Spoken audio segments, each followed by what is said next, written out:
नमस्कार. मी भाऊ तोरसेकर. तुम्ही बघत आहात प्रतिपक्ष. मित्रांनो, दिसतं तसं नसतं म्हणून जग फसतं, असं फार वर्षापासून, अक्कल आल्यापासून मी ऐकत आलोय. हा वाक्प्रचार म्हणा, उक्ती म्हणा, जी आहे ती. आणि खरंच तसं आहे. खरंच तसं आहे. जे मोठ्याने सांगितलं जातं ते लोक ऐकतात आणि खरं मानून बसतात. अगदी आपण बघितलं तर जाहिराती असतात. त्या जाहिरातींमध्ये अमुक सवलत आहे, तमुक सवलत आहे, ह्यात तुमचा फायदा आहे, त्यात तुमचा फायदा आहे, आणि मोठ्या अक्षरात एवढं छापलेलं असतं आणि खाली बारीक अक्षरामध्ये अटी शर्ती लागू असं असतं. म्हणजे ते मोठ्या अक्षरातला फायदा बघून तुम्ही एकदा पैसे घातले आणि तुमचे पैसे अडकले की मग अटी शर्ती लागू होतात आणि तुमच्या लक्षात येतं फायदा आपला नव्हता. तर ज्याने ती जाहिरात केली, ज्याचा तो माल आहे, त्याचा फायदा होता आणि आपण उतावळ्यासारखे त्याच्या मागे धावत सुटलो. त्यालाच म्हणतात दिसतं तसं नसतं. म्हणजे चटकन नजरेत भरतं ते दिसतं, पण म्हणून त्यातून जे वाटतं तसंच घडतं असं नाही. आणि म्हणूनच आज जगामध्ये ज्या उलथापालथी चालू आहेत त्याच्याकडे बारकाईने बघून ते समजून घेणं अगत्याचं आहे. वरकरणी बघितलं आपण तर भारतात पहलगाम नंतर ऑपरेशन सिंदूर झालं, किंवा साधारण 1.5 वर्षापूर्वी हमासने इस्रायलवर जो हल्ला चढवला, त्यानंतर जे इस्रायल आणि हमास युद्ध सुरू झालं, होता होता ते ज्यू विरुद्ध मुस्लिम असं युद्ध होऊन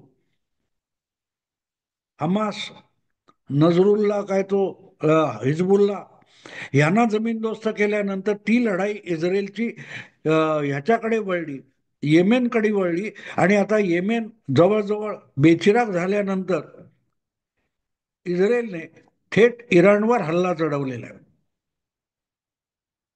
आणि त्यामुळे दिसायला काय दिसतं की ठीक आहे, मुस्लिम विरोधी ज्यू अशी लढाई आहे.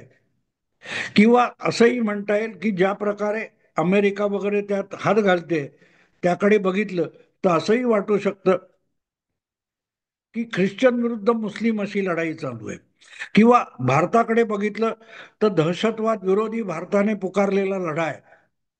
पण यामध्ये एक बाजू सतत मुस्लिम मुस्लिम अतिरेकी, जिहादी वगैरे दिसतात आपल्याला, इस्लामिस्ट. पण इराणची परिस्थिती काय? गमतीशीर गोष्ट अशी आहे की जो इस्रायल आणि हमास यांचा संघर्ष आहे तो वास्तवामध्ये सुन्नी इस्लाम विरुद्ध ज्यू असा आहे. त्याच्यात शियांनी पडायची गरजच नव्हती. पण साधारण 40-45 वर्षापूर्वी इराणमध्ये जी धार्मिक क्रांती झाली आणि पॅरिसला पळून गेलेला अयातुल्ला खोमेनी नावाचा धर्मांध नेता इराणमध्ये परत आला आणि सर्वोच्च नेता होऊन बसला, त्यानंतर बघता बघता इराणची अवस्था बदलून गेली. आणि आपल्याला नुसतं शिया जगताचं नेता व्हायचं नाही, तर संपूर्ण इस्लामी जगाचा नेता व्हायचंय. म्हणून अयातुल्ला खोमेनीने जो उद्योग सुरू केला त्यातून एक निकष तयार झाला की जो जास्तीत जास्त इस्रायल विरुद्ध बोलेल तो मुस्लिम जगताचा नेता. आपल्याकडे नाही का, तुम्हाला पुरोगामी व्हायचं असेल, लिबरल व्हायचं असेल, सेक्युलर व्हायचं असेल, तर संघाला, भाजपला, मोदीला शिव्या घाला की ताबडतोब तुम्ही काय ते शिवसेनेत, उभाटा शिवसेनेत जाणं म्हणजे हाताला शिवबंधन मानणं. आणि तुम्हाला गैरसोयीचं झालं की शिवबंधन मानून फेकून देऊ शकता आणि इतर कुठल्याही पक्षात जाऊ शकता. पण उभाटा शिवसेनेत जायचं असेल तर मात्र शिवबंधन मानलं पाहिजे. त्याचा उपयोग तुमच्या निष्ठेसाठी कितीसा होतो याचं उत्तर झिरो आहे. कारण आत्तापर्यंत जेवढ्या लोकांना गेल्या जवळजवळ 10-12 वर्षामध्ये शिवबंधन मानून उद्धव ठाकरेंनी आपल्या पक्षात आणलं त्यापैकी किती टिकलेत बघा. पण दुसरी बाजू अशी की शिवसेनेमध्ये दुफडी झाल्यानंतर जे कोणी एकनाथ शिंदेकडे गेलेत किंवा अजून जात आहेत, त्यापैकी कोणाच्याही मनगटावर शिवबंधन मानलं जात नाही. तेव्हा हे असलं निष्ठेचं नाटक खोटं असतं. आणि तेच इकडे पण खरं आहे की मोदींना शिव्या घाला, संघाला शिव्या घाला की तुम्ही पुरोगामी झालात. नेमकी तीच गोष्ट इस्लामी जगताच्या बाबतीत आहे. इस्लामी जगतामध्ये इस्रायलला जो रोजच्या रोज शिव्या घालेल, इस्रायलला खतम करू वगैरे गर्जना करेल, तो लगेच पुरोगामी मानला जातो, इस्लामिस्ट मानला जातो. आणि अवघ्या जगातले हळवे धर्माने हळवे झालेले मुस्लिम हे लगेच त्याचं समर्थन करायला लागतात. आयातुल्ला खोमेनींनी हे ओळखलं होतं, म्हणूनच त्यांनी या बाबतीत पुढाकार घेतला. आणि सुन्नी लोकांना हरवायचं असेल किंवा सुन्नी नेतृत्वाला कमी लेखायचं असेल किंवा सुन्नी जगतावर सुद्धा आपलं प्राबल्य निर्माण करायचं असेल, तर मग आपल्याला इस्रायल विरुद्ध भूमिका घेतली पाहिजे. हे ठरवूनच आयातुल्ला खोमेनी कामाला लागले होते, जे आजच्या आयातुल्ला खामेनी यांचे पूर्वसुरी आहेत. असो, मुद्दा इतकाच आहे की त्यामुळे वरकरणी आपण बघितलं तर इराणने इस्रायल विरुद्ध जी कडवी भूमिका घेतली आहे त्यातून हा संघर्ष सुरू झाला. त्यामुळे ज्यू विरुद्ध मुस्लिम असा पवित्र आहे. पण तसं असतं तर मग दुबई आहे, सौदी आहे, अबुधाबी आहे, काय ते इतर इराक वगैरे देश आहेत, हे सगळे देशापासून अलिप्त आहेत. त्यांना इस्रायलने येमेनवर हल्ला केला, हिजबुल्लावर हल्ला केला किंवा अगदी इराणवर हल्ला केला तरी फरक पडलेला नाही. पण दुसरीकडे यात कुठेही नसलेलं आणि आपली ओळख विसरून बसलेला एक देश आहे. त्याचं नाव आहे पाकिस्तान, जो सांस्कृतिक दृष्ट्या कुठूनही अरबांच्या जवळचा नाही किंवा मध्य पूर्वेच्या जवळचा नाही, इतका भारताजवळचा आहे. त्यांच्या चालीरीती वगैरे पाकिस्तानच्या बघितल्या तर ते 80% भारतीय आहेत. पण आपण भारतीय नाही हे सिद्ध करण्यामध्ये पाकिस्ताननी इतकी सगळी शक्ती आणि मेहनत आणि वर्ष घालवलेली आहेत की आपण कोण आहोत तेच त्यांना कळत नाहीये. त्यामुळे सौदी अरेबियामध्ये भगवद्गीता शाळेमध्ये शिकवायला सुरुवात केली तर त्याचा जळफळाट पाकिस्तानमध्ये जास्त होतो. जिथे महाभारत घडलं असा प्रदेश आज बराचसा पाकिस्तानमध्ये आहे. पण तरी सौदी अरेबियामध्ये भगवद्गीता शिकवतात, महाभारत शिकवतात, म्हणून पोटदुखी आहे ज्यांचे पूर्वज मुळात महाभारतात हिंदू होते. असो, मुद्दा असा आहे की वरकरणी आपण बघितलं तर इराणच्या विरोधात जी काय अमेरिका किंवा इस्रायलने केलेली कारवाई आहे ती बघितली तर आपल्याला वाटेल की मुस्लिम विरुद्ध ज्यू आणि ख्रिश्चन किंवा पाकिस्तानच्या बाबतीत मुस्लिम विरुद्ध हिंदू असा हा संघर्ष आहे. पण तसा तो बिलकुल संघर्ष नाही. हे जे काय चाललंय हे सरळ सरळ मुस्लिम विरुद्ध मुस्लिम असा संघर्ष आहे. कारण तुम्हाला मुस्लिम जगताची ओळख असली पाहिजे. आपण पटकन बघतो किंवा मलेशिया, इंडोनेशिया अशा देशांकडे आपण फारसं बघत नाही मुस्लिम देश म्हणून. पण मलेशिया, इंडोनेशिया, बांगलादेश आणि पाकिस्तान हे सर्वाधिक लोकसंख्या मुस्लिम असलेले देश आहेत. आणि तुलनेने बघायला गेलात तर इंडोनेशिया 1 नंबर आणि भारत 2 नंबर मुस्लिम लोकसंख्या असलेला देश आहे. पण ज्यांच्याकडे मुस्लिम देश, मुस्लिम राष्ट्र म्हणून बघितलं जातं तो इराण असो, सौदी असो, दुबई असो, लेबेनॉन असो, लिबिया असो, या देशांची लोकसंख्या फार कमी आहे, फार कमी आहे. पण गंमत अशी आहे की या सगळ्या मध्य पूर्वेच्या भोवतालच्या आफ्रिकेपासून भारतापर्यंतच्या प्रदेशातले जे मुस्लिम देश आहेत तिथे वर्चस्व तुमच्या सुन्नी मुस्लिमांचं आहे आणि लोकसंख्या शियांची अधिक आहे. उलट भारत, बांगलादेश, पाकिस्तान, इंडोनेशिया, मलेशिया इकडे सुन्नी पंथाचं अनुकरण करणारे जास्त आहेत. आणि त्यामुळे मुस्लिमांमध्ये जो शिया सुन्नी असा संघर्ष आहे त्यामध्ये जास्तीत जास्त मुस्लिम राष्ट्र ही शिया आहेत. आणि तिथे शियांचं निर्दालन करून शिया लोकांना चेपून सौदी असो, दुबई असो, हे सगळे देश बघितलं. आणि म्हणून मग तिथे जे बहुसंख्य शियाईत आहेत त्यांना आपल्या पंखाखाली आणायचं आणि मुस्लिम नेतृत्व आपल्याकडे घ्यायचं, हे राजकारण धर्मगुरू असलेल्या आयातुल्ला खोमेनींनी सुरू केलं आणि आज त्याचा परिपाक आपण बघतोय. त्यामुळे मुळातच इस्रायल विरुद्धची लढाई ही जी सुन्नी नेत्यांकडे होती, सुन्नी राष्ट्रांकडे होती, तिथून ती आता हळूहळू शिया राष्ट्रांकडे गेलेली आहे. अर्थात इस्रायल विरुद्ध असल्यामुळे उघडपणे इस्रायलचं समर्थन कुठलाही मुस्लिम देश करत नाही, कारण ते पॉलिटिकली करेक्ट नाहीये. पॉलिटिकली करेक्ट म्हणजे काय, तर इस्रायलला शिव्या घालायचा. पण तोच इस्रायल इतरांना मारत असेल, शियांना मारत असेल, तर त्याकडे कानाडोळा करणं हे सुद्धा पॉलिटिकली करेक्ट आहे. आणि म्हणून अगदी लगतचा असलेला सौदी असो, जॉर्डन असो, हे सगळे देश गप्प आहेत.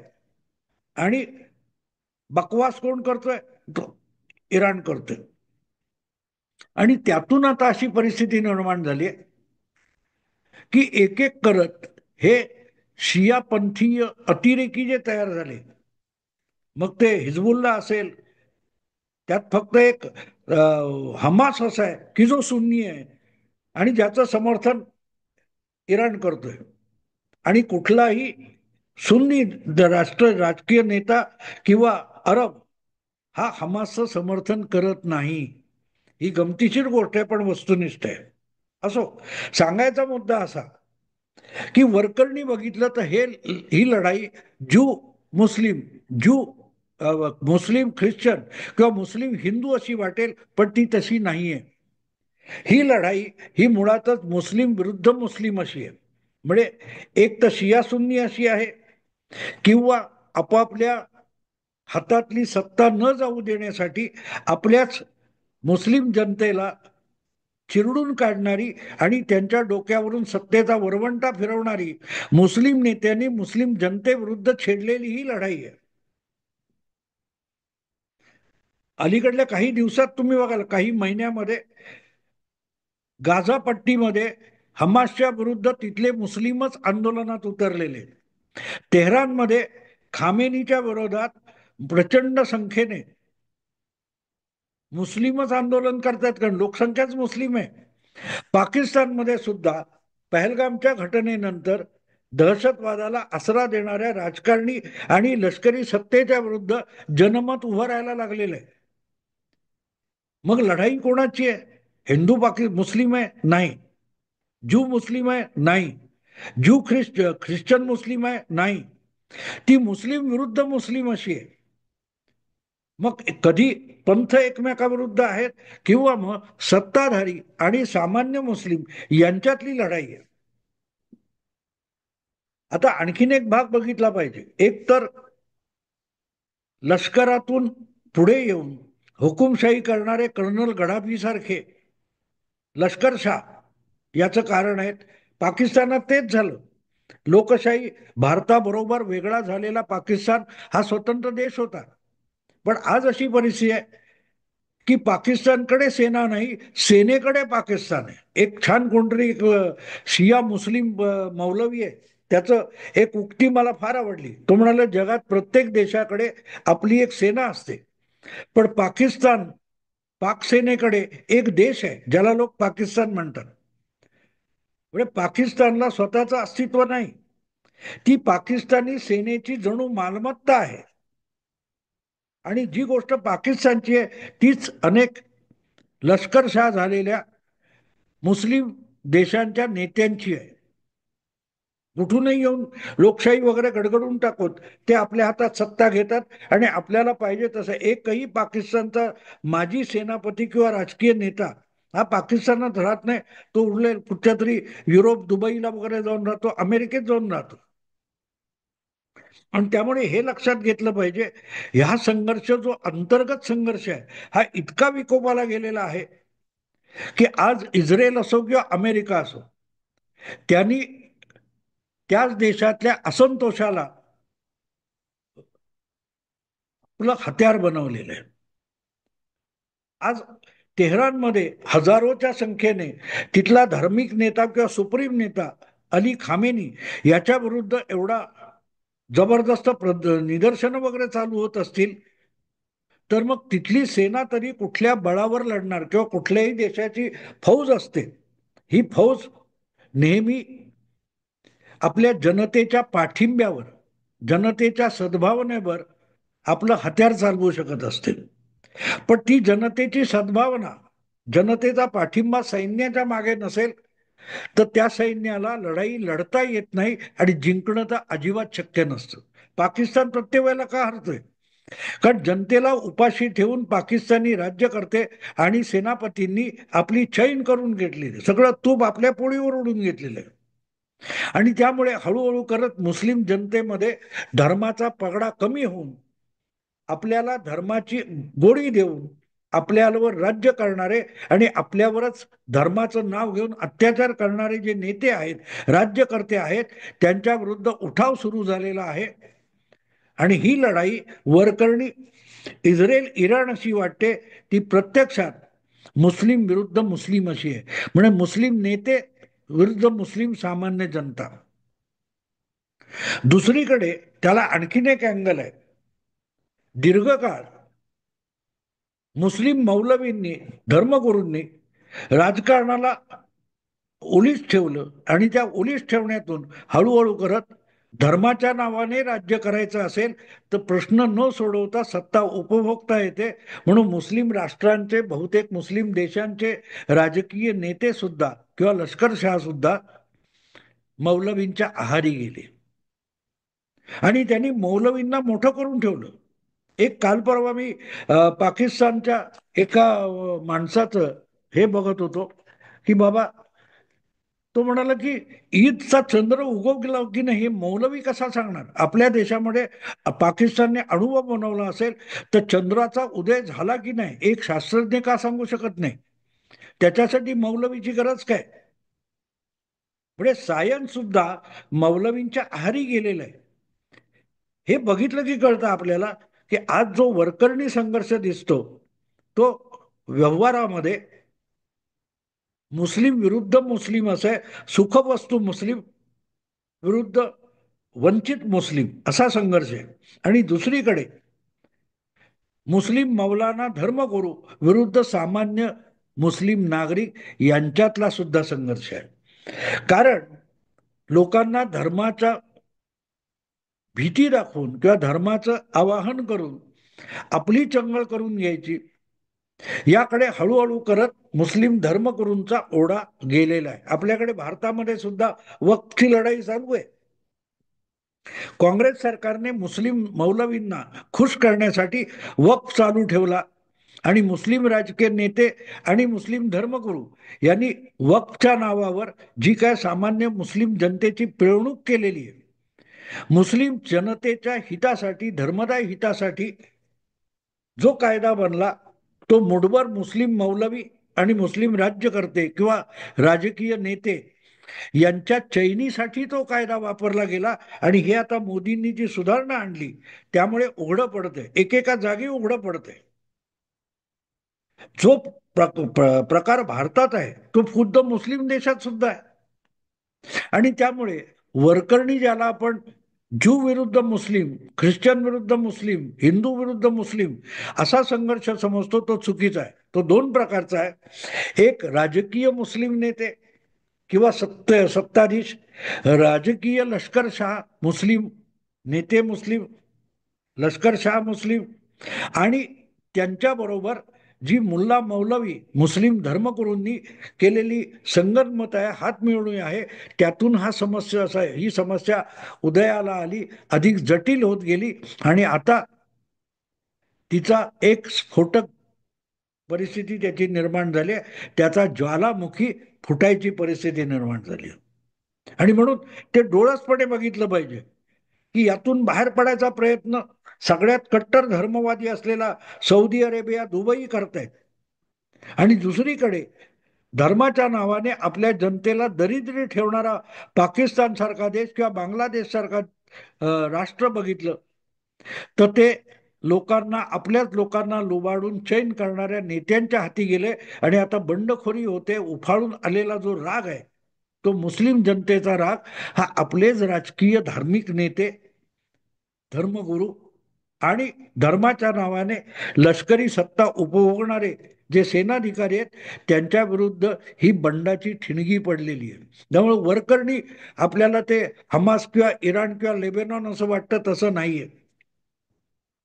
हे समजून घेतलं पाहिजे ही लढाई. आणि म्हणून खामेनीला जीव मुठीत धरून पळायची वेळ आली आहे, तर त्याचं कारण समजून घ्या. ही लढाई ही लढाई दोन देशामधली नाहीये, दोन धर्मामधली सुद्धा नाहीये. तर एकाच धर्मामधल्या काही मुडबरांनी बाकीच्या सगळ्या समाजाला धर्माचं आमिष दाखवून त्याची केलेली पिळवणूक आहे. त्याविरुद्धचा हा भडका आहे. मित्रांनो, आता इथेच थांबतो. आवडलं लाईक करा, शेअर करा आणि प्रतिपक्षाला सबस्क्राईब करा. नमस्कार.